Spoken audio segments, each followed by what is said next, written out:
Well, who else?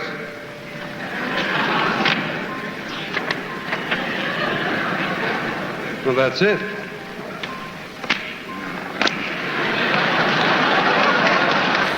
At 91, after nearly 7 decades living under Hollywood's spotlight, Shirley Jones, the singing angel who once captivated all of America, finally broke her silence with a confession that stunned the film industry about Burt Lancaster.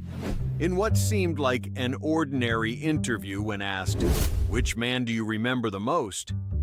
Shirley simply smiled, stayed silent for a long time, then said 3 words: Burt Lancaster. Those 3 seemingly simple words opened a door to a past filled with emotions never before told, admiration, fear, and a truth she had hidden for more than half a century. Behind those glances on screen long ago, did there exist a relationship that went beyond acting?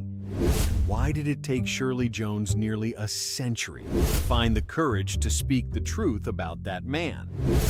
Let's find out.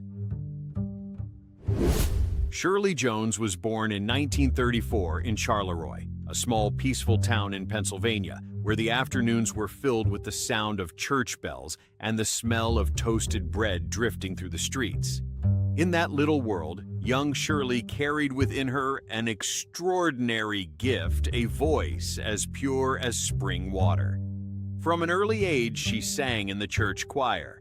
People would stop by the door just to listen to the blonde-haired girl singing Amazing Grace with a tone so clear it seemed to make time stop. Her gentle parents soon realized that this voice was not ordinary. They spent all their savings to send her to study vocal music, believing that this voice was meant for the stage.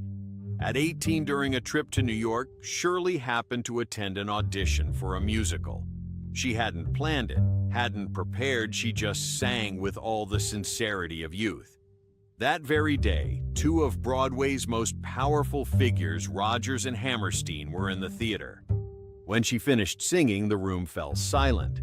Rodgers turned to Hammerstein and whispered, "This girl doesn't just sing, she changes the room."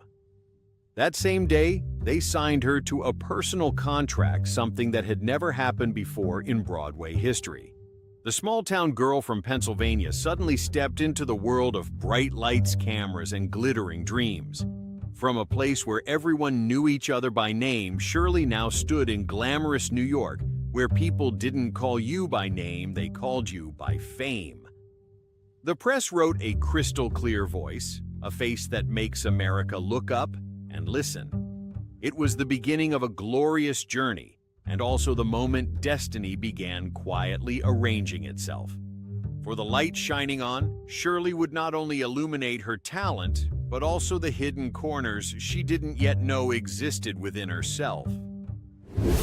Just a few years later, the name Shirley Jones was known across America. She appeared on the cover of Life, was invited to sing in major shows, and stood alongside legendary names. But few knew that behind those dazzling lights were people who quietly guided her, those who believed in her before Hollywood ever did. Rodgers and Hammerstein weren't just her discoverers, they became her artistic fathers, leading her every step of the way.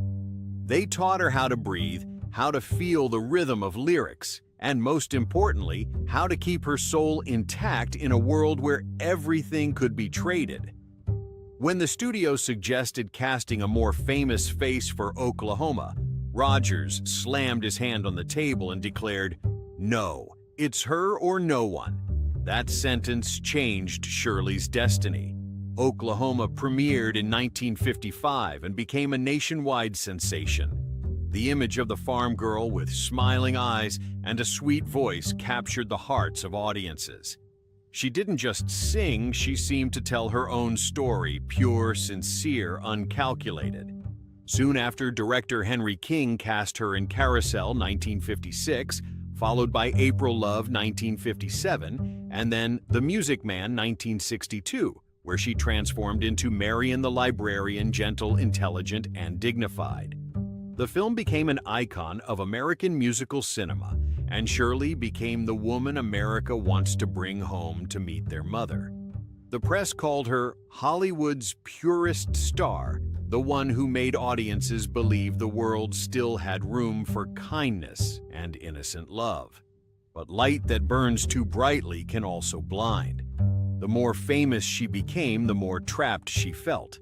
Directors saw only her gentleness, her purity. They wanted America's sweetheart to stay that way forever, to never change the smile, the voice, the image. In one old interview, she said, "People love me for my pure image, but sometimes I wonder, do they love the real me?" No one had the answer. But then fate sent someone, new director Richard Brooks, known for his gritty films and fearless vision. He saw in Shirley what Hollywood could not, the potential of a real actress, not just a star. Brooks insisted on casting her as Lulu Baines in Elmer Gantry, defying the studio's objections. "I want the audience to see the woman behind that smile," he said. And so Shirley, the very symbol of innocence, stood at the threshold of becoming a fallen, bitter, and complex woman. The headlines screamed, "Shirley Jones destroys her own image." But Rogers, who had guided her for years, simply smiled and said, "Sometimes to keep your soul intact, you have to dare to do the thing others doubt." No one expected Elmer Gantry to become her destiny's turning point. It not only earned Shirley Jones her first Oscar, it also brought her face to face with the man who would unsettle her life forever, Burt Lancaster. And everything began as destiny so often does, in silence, in doubt, and within a script no one believed that sweet girl could ever play. In 1960, when Shirley Jones was at the height of her fame, she received a script that shocked all of Hollywood, Elmer Gantry.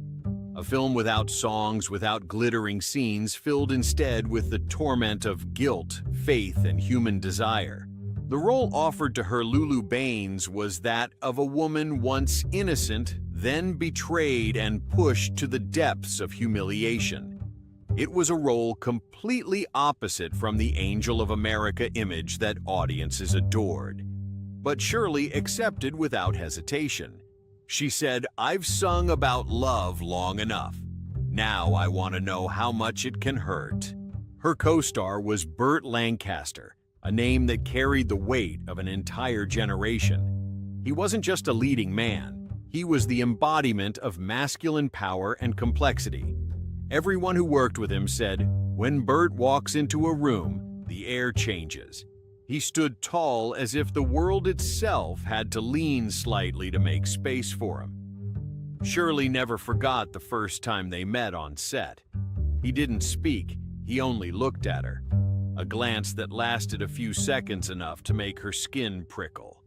Later she recalled, "I felt like he could see right through me. Not as a co-star, but as if he knew me better than I knew myself." On the first day of filming, the entire crew held its breath.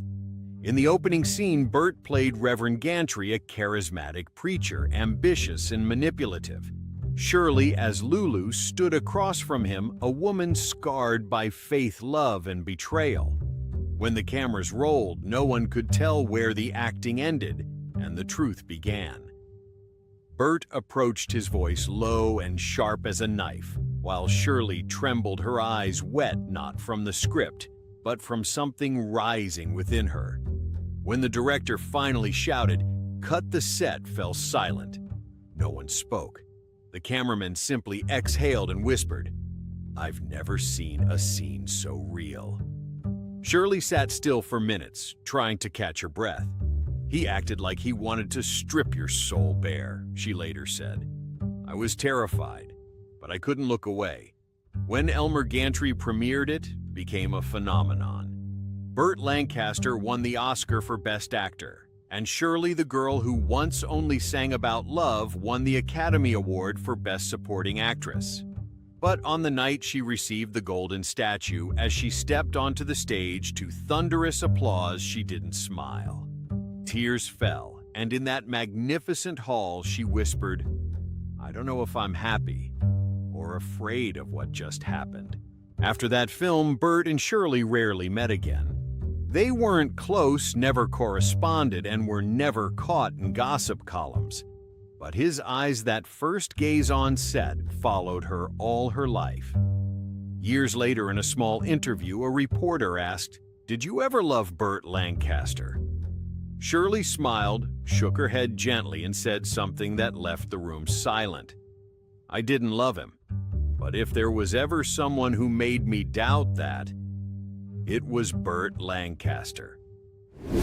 And from that day on, whenever people mentioned Elmer Gantry, they didn't just talk about the film, they spoke of something unseen and invisible current between two people who never touched yet made the world stop and watch. After that role, Shirley Jones became the name every studio wanted. The press called her the star who could both sing and ache. But beneath the glossy magazine covers lay an unnameable emptiness, for when you've touched something truly real, everything else starts to fade like the lights dimming after the curtain falls. It was then that Jack Cassidy entered her life, handsome, charming, confident, and clever enough to read your thoughts with half a smile. They met on stage and soon married on August 5th, 1956.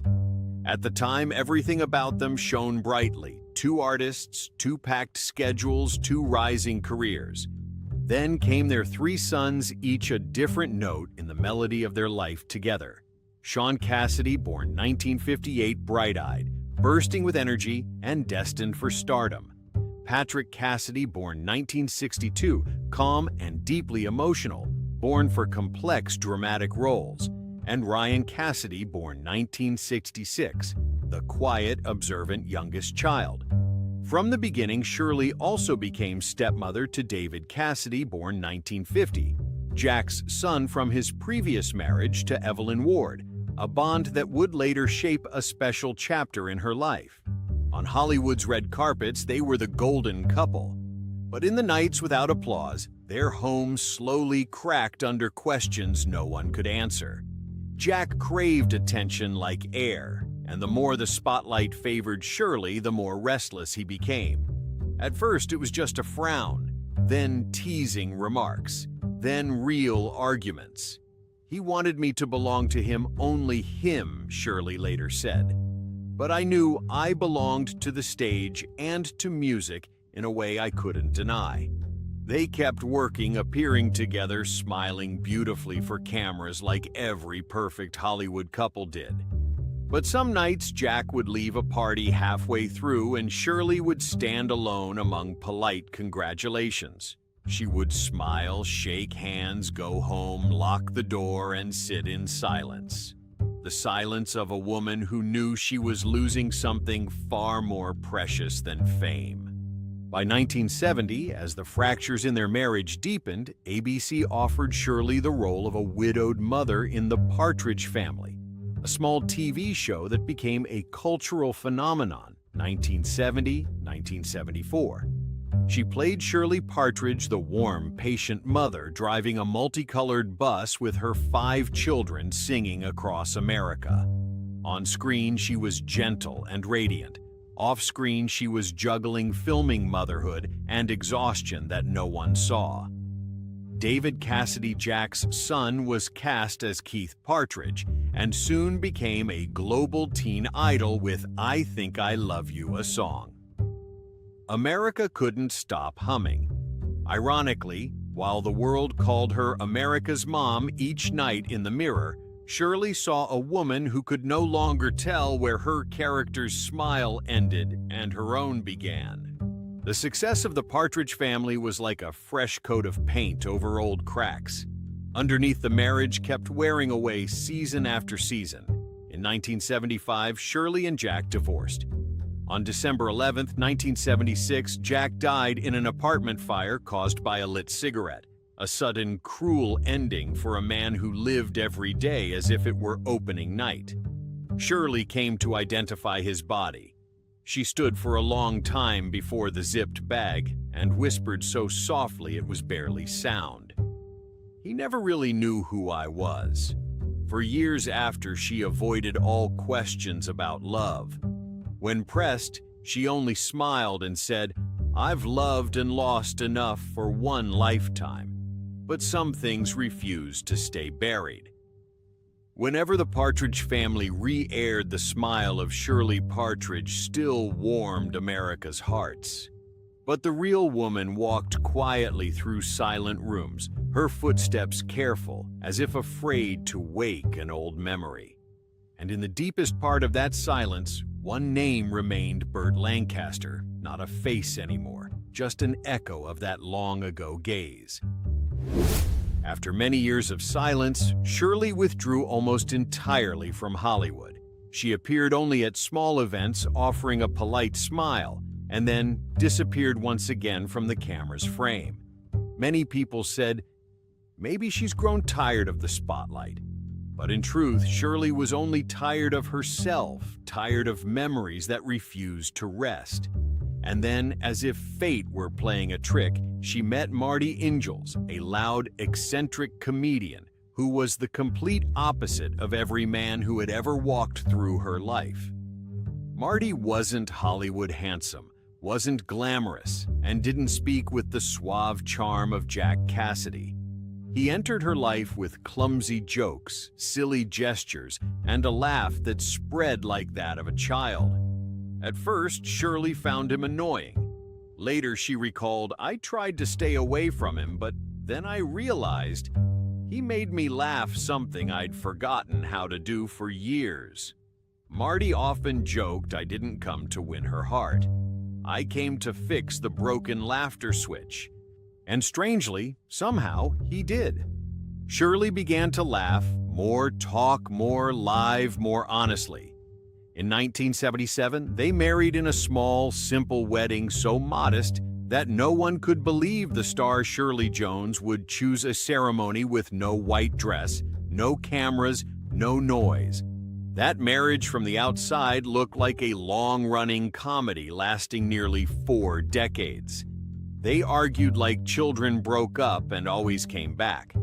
In 2002, Shirley even filed for divorce, but withdrew it a few months later. She said, "I realized I couldn't bear it when the house was too quiet." Marty simply laughed. "I knew she had a wound. I never tried to erase it. I just stayed to make it hurt less." Together, they wrote the memoir, Shirley and Marty, An Unlikely Love Story, sharing their endless little quarrels and the way they always made peace with a joke. "He made me feel alive," she said. And perhaps that's why their love, though messy, lasted nearly 40 years. On October 21st, 2015, Marty passed away from a stroke. Shirley was silent when she heard the news. At the funeral, she didn't cry. She simply held his photo tightly and whispered, "There isn't a day I don't miss him." After the ceremony, when asked how she felt, she gave a faint, sad smile. "He made me laugh until the very end, and that was the greatest gift of my life." But even after having 2 husbands, one who made her shine and one who helped her find her laughter again, there was still a name she never dared to say.